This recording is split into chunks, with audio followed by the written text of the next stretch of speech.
नमस्कार, जय हिंद दोस्तों। स्वागत है आप सभी का आपके अपने YouTube चैनल सीप कैंपस पर। दोस्तों, हम लोगों ने पिछली क्लास में एक नया टॉपिक स्टार्ट किया था सर्वनाम शब्दों का, और उस क्लास में हमने जो सर्वनाम की आधारभूत बातें हैं उसके बारे में जानकारी ली थी।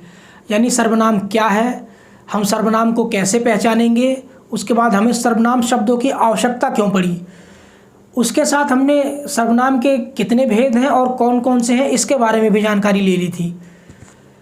और सर्वनाम के जो सभी भेद हैं उनमें जो हमारा पहला भेद था पुरुषवाचक सर्वनाम, इसको भी हम बहुत विस्तार पूर्वक उस क्लास में पढ़ चुके हैं।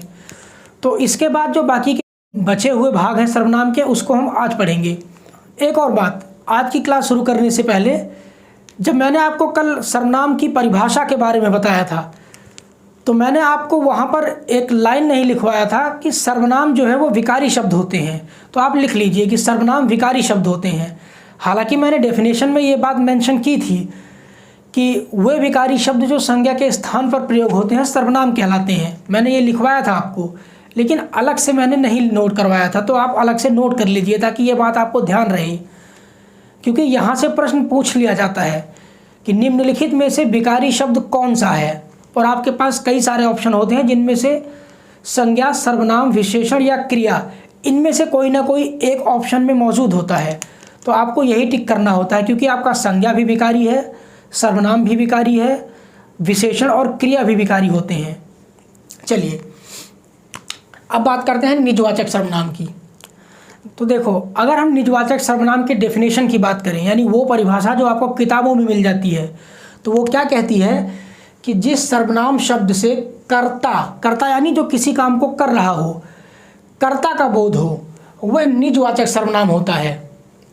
अर्थात लेखक या फिर वक्ता जिस सर्वनाम पद का प्रयोग स्वयं अपने लिए करे वह निजवाचक सर्वनाम है ना।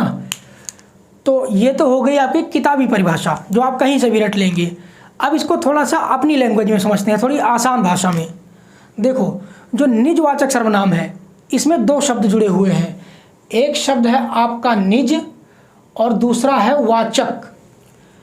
तो निज का अर्थ होता है निज यानी स्वयं, खुद, अपने आप, और वाचक का मतलब होता है बोलना।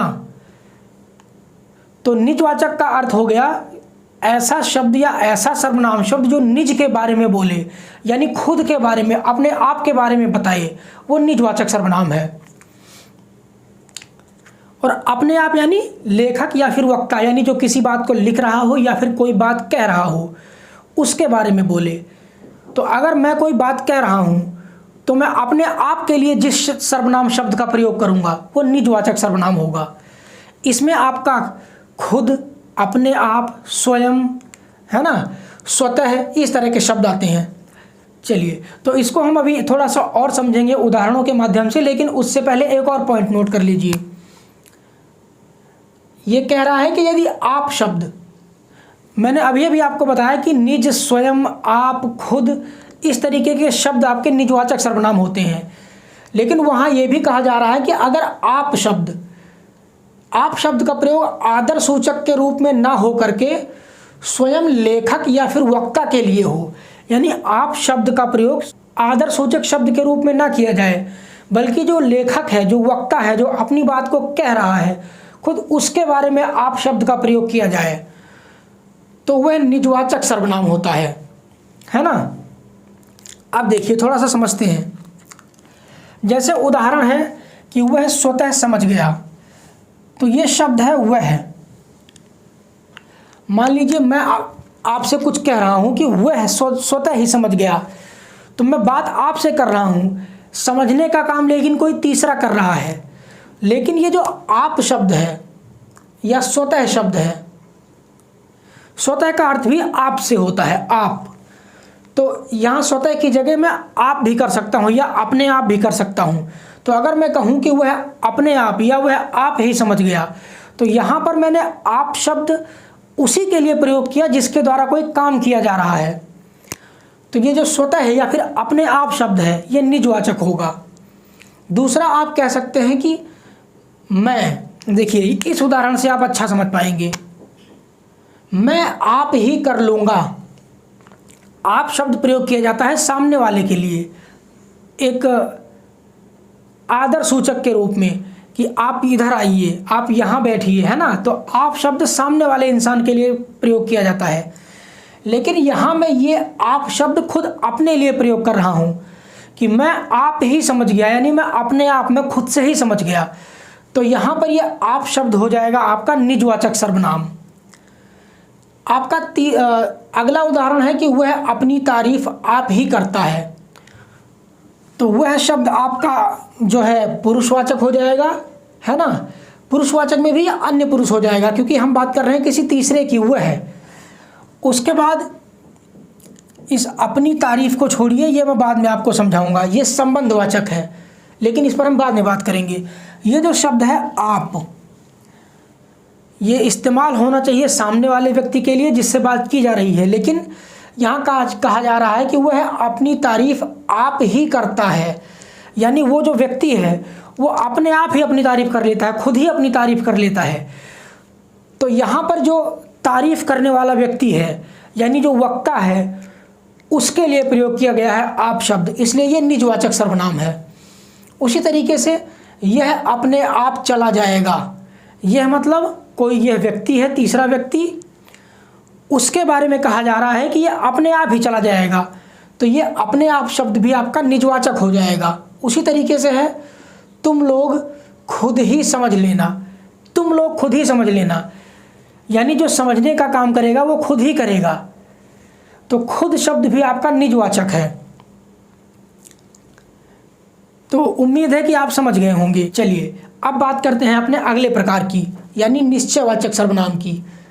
तो निश्चयवाचक सर्वनाम में आप कह सकते हैं कि जिस सर्वनाम शब्द से किसी निश्चित वस्तु या फिर स्थान का बोध होता हो वह निश्चयवाचक सर्वनाम है। या आप इसको ऐसे समझ सकते हैं कि जो हमारा निश्चयवाचक सर्वनाम है, जो निश्चयवाचक शब्द है, ये दो शब्दों से बना है।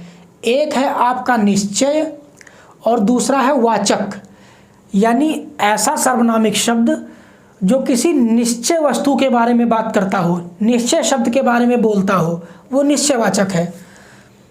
निश्चयवाचक के जो सर्वनामिक शब्द होते हैं इनमें यह है, वह है, ये, वो, वे, ये शब्द आते हैं। अब अगर आपको ध्यान हो तो जब हमने पिछली क्लास में पुरुषवाचक सर्वनाम पढ़ा था तो वहाँ हमने बात की थी कि जो हमारा अन्य पुरुष होता है उसके लिए भी यह है, वह है, ये, वो जैसे शब्दों का प्रयोग होता है ना। वह व्यक्ति जाएगा, तो बात मैं आपसे कर रहा हूँ लेकिन तीसरे के बारे में, तो वह व्यक्ति, वह शब्द पुरुषवाचक है। लेकिन यहाँ मैं ये भी कह रहा हूँ कि यह, वह, ये, वे, वो निजवाचक है, निश्चयवाचक है। तो दोनों में अंतर क्या है? जब किसी प्राणी यानी सजीव के बारे में बात होगी और वहाँ यह, वह जैसे शब्दों का प्रयोग होगा तब यह हो जाएगा पुरुषवाचक। लेकिन जब किसी निर्जीव वस्तु या फिर स्थान के बारे में बात की जाएगी तब इन शब्दों का प्रयोग होगा, तब ये हो जाएंगे आपके निश्चयवाचक सर्वनाम। जैसे यह मेरी किताब है, अगर मैं कहूँ यह मेरी किताब है तो किताब क्या है? एक निर्जीव वस्तु है। तो क्योंकि यह शब्द एक वस्तु के बारे में प्रयोग किया गया है इसलिए ये निश्चयवाचक सर्वनाम है। और दूसरी चीज़, यह मेरी पुस्तक है, यानी मुझे किसी तरह की कन्फ्यूज़न नहीं है, मैं निश्चय हूँ, मैं निश्चित तौर पर यह कह रहा हूँ कि यह मेरी किताब है, इसलिए यह शब्द निश्चयवाचक है। या फिर आप कह सकते हैं कि वह तुम्हारी गाड़ी है। तुम्हारी गाड़ी, गाड़ी यानी वस्तु, तो वह शब्द भी आपका निश्चयवाचक हो जाएगा। और वह शब्द भी एक निश्चित तौर पर बता रहा है कि कन्फर्म है कि वो तुम्हारी गाड़ी है, इसमें किसी तरह का डाउट नहीं है, तो वह शब्द भी आपका निश्चयवाचक है। अच्छा, यहाँ पर एक और बात ध्यान देंगे। कई बार आपको कंफ्यूज करने के लिए एक शब्द दिया जाता है, एक वाक्य दिया जाता है। जैसे ये शब्द है कि यह मेरी किताब है, अगर इसी को थोड़ा सा बदल दिया जाए, यह किताब मेरी है, दोनों एक जैसे वाक्य, यह मेरी किताब है, यह किताब मेरी है, दोनों में अंतर क्या है? ये जो यह शब्द है यह है आपका एक सर्वनाम और इसके तुरंत बाद शब्द है मेरी। मेरी भी एक तरह का सर्वनाम होता है, जबकि यहाँ पर ये जो शब्द है यह एक सर्वनाम है, जबकि इसके ठीक बाद शब्द आया हुआ है किताब, यानी संज्ञा। तो अगर किसी सर्वनाम शब्द के तुरंत बाद कोई संज्ञा शब्द आ जाए, सर्वनाम शब्द के तुरंत बाद कोई संज्ञा आ जाए तो वो जो सर्वनाम है वो सर्वनाम ना होकर के विशेषण बन जाता है। जैसे यह के बाद किताब लिखा हुआ है, किताब एक संज्ञा है, इसलिए जो यह शब्द है अब ये सर्वनाम नहीं है, ये विशेषण बन चुका है। उसी तरीके से है वह तुम्हारी गाड़ी है, अगर इसको मैं कर दूं कि वह गाड़ी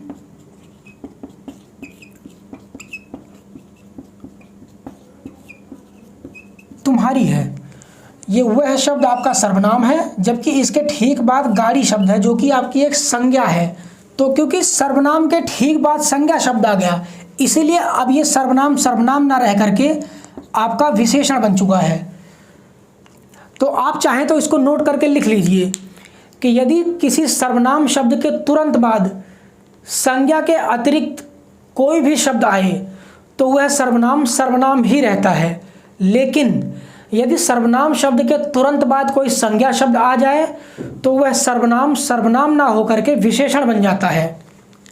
चलिए अब बात करते हैं अपने चौथे प्रकार की, जो है आपका अनिश्चयवाचक सर्वनाम। अनिश्चयवाचक सर्वनाम में आप ये कह सकते हैं कि देखिए ये शब्द बना हुआ है दो शब्दों से मिलकर, एक है अनिश्चय, दूसरा है वाचक, और ये अनिश्चय में भी दो शब्द हैं, एक है आ और दूसरा है निश्चय। यानी ऐसे सर्वनामिक शब्द जिनका कोई निश्चय ना हो, है ना, अनिश्चय हो, निश्चय ना हो, वे आपके अनिश्चयवाचक सर्वनाम कहलाते हैं। तो आप कह सकते हैं कि जिस सर्वनाम शब्द से किसी निश्चित वस्तु या स्थान का बोध ना हो वे आपके अनिश्चयवाचक सर्वनाम हैं। जैसे इसमें कोई, किसी और कुछ शब्द आते हैं। जैसे कहा जाए कि किसी को बुलाओ, तो ये जो शब्द है किसी, इस किसी शब्द से कोई कंफर्मेशन नहीं हो रही है, कोई निश्चित नहीं हो रहा है कि किसको बुलाया जाए, किसी को बुलाओ, किसी में कोई भी हो सकता है, इसलिए यह अनिश्चितवाचक है। अगला है दाल में कुछ पड़ा है। कुछ पड़ा है, क्या पड़ा है पता नहीं, लेकिन कुछ पड़ा है, यानी यहाँ पर डाउट है, इसलिए यह कुछ शब्द भी आपका अनिश्चयवाचक सर्वनाम है। फिर है कोई आया है। आया है लेकिन कौन आया है, कोई आया है, कोई निश्चित नहीं है कि ये कौन है, इसलिए कोई शब्द भी आपका अनिश्चयवाचक सर्वनाम होगा। देखिए यहाँ भी वही बात है, अगर मान लीजिए कह दिया जाए कि कोई दरवाजे पर खड़ा है या कोई व्यक्ति दरवाजे पर खड़ा है, तो कोई शब्द आपका हो जाना चाहिए अनिश्चयवाचक सर्वनाम। लेकिन इस कोई शब्द के तुरंत बाद आ गया व्यक्ति। व्यक्ति क्या है, एक संज्ञा है।